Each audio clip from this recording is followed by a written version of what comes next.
Hello everyone. Today we are going to study Piaget's cognitive theory.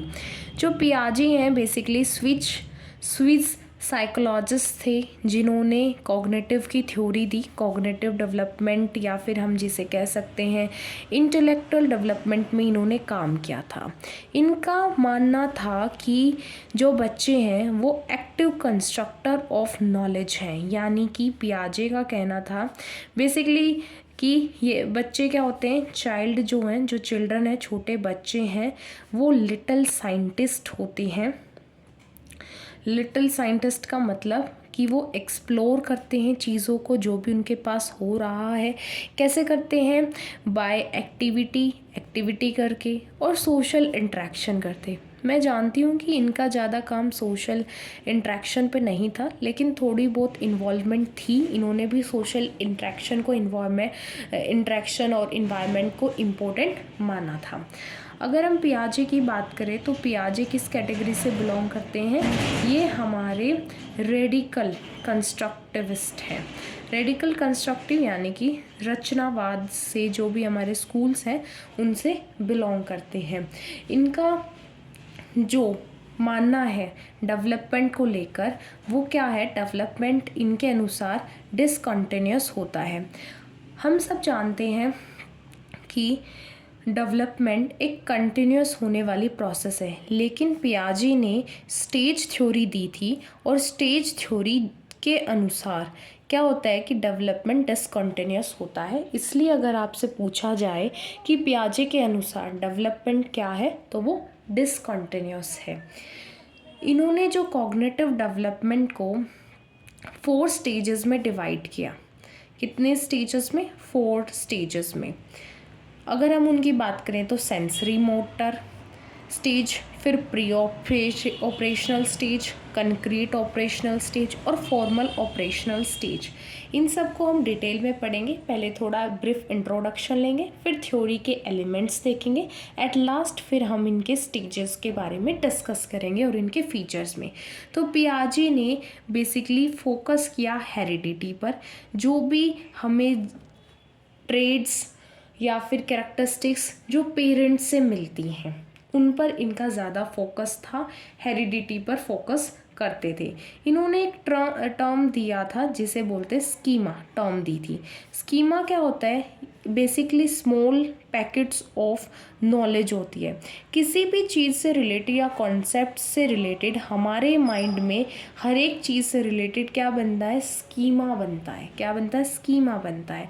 और वो हमारे mind में छोटे छोटे स्मॉल पैकेट्स के रूप में क्या होती रहती है? इन्फॉर्मेशन स्टोर होती रहती है। उसी के बारे में इन्होंने बात की थी। फिर इनके जो एलिमेंट्स हैं वो इनके अगर हम मेन एलिमेंट्स की बात करें इनकी थ्योरी के, तो वो अगर हम इन शॉर्ट कहना चाहें MES। इनकी फुल फॉर्म क्या है? M क्या है? मैचुरेशन यानी कि परिपक्वता।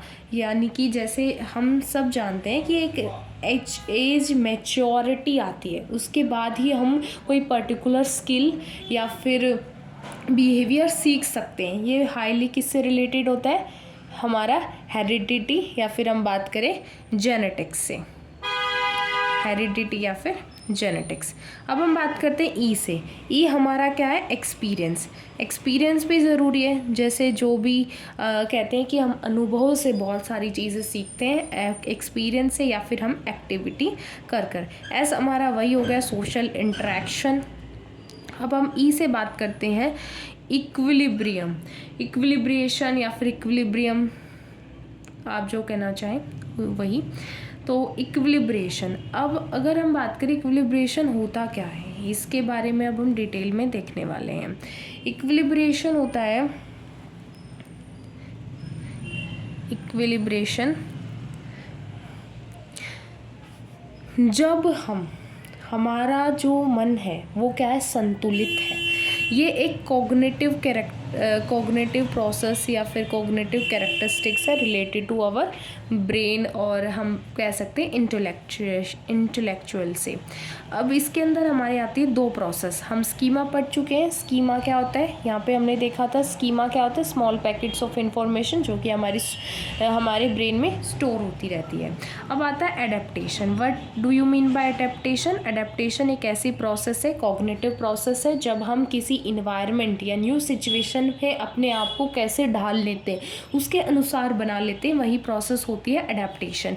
ऑर्गेनाइजेशन क्या होता है, प्रोसेस ऑफ, जो प्रोसेस है, जो स्कीमाज हमारे दिमाग में बने हुए हैं उनको ऑर्गेनाइज करना ही माइंड में क्या कहलाता है, ऑर्गेनाइजेशन कहलाता है।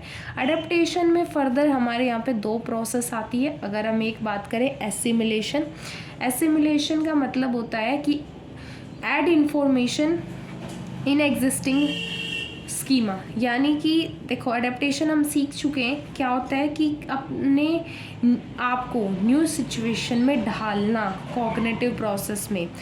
तो हम कैसे कैसे डाल सकते हैं, या तो हम न्यू इन्फॉर्मेशन को ऐड कर लें, दूसरा होता है एकोमोडेशन, यानी कि न्यू इन्फॉर्मेशन को मॉडिफाई कर लें, मैनिपुलेट कर लें, अपडेट कर लें। ये सब चीज़ें क्या होगी, एकोमोडेशन होगी। जो भी हमारा मतलब कि एक बना हुआ या फिर एग्जिस्टिंग स्कीमा है उसको क्या कर ले, मॉडिफाई, अपडेट, मैनिपुलेट, ये सब करेंगे तो एकोमोडेशन। ये हमारे बेसिकली की पॉइंट्स है। अगर ये चीज़ें, ये जो भी कीवर्ड्स मैं आपको बता रही हूँ, अगर आपको एग्जाम में मिले तो सीधा आपको एकोमोडेशन को टिक कर देना है।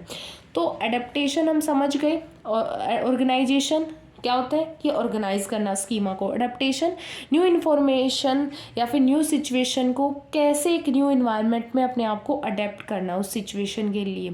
एसिमिलेशन हम जब नई इन्फॉर्मेशन को ऐड कर लेते हैं एग्जिस्टिंग स्कीमा में। एकोमोडेशन जब हम चेंज करते हैं, मैनिपुलेट करते हैं, अडेप्ट करते हैं। अब इन सब की ना प्रोसेस होती है, वो एक पूरी एक आपको देखना पड़ेगा। देखो बताते हैं कैसे होता है।